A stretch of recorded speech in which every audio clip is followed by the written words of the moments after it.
ঠান্ডা নরম জলে মনটা তখন নেচে ওঠে আল্লাহু আকবার বলে বলে।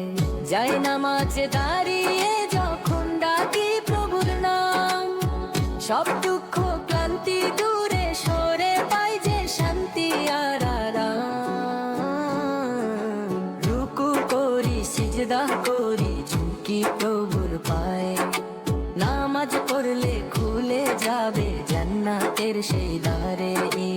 পাঁচ ওয়াক্ত নামাজ পড়ি হই না কখনো অলস, নামাজ আমার জীবন গড়ে মনটা রাখে সরস ভরি।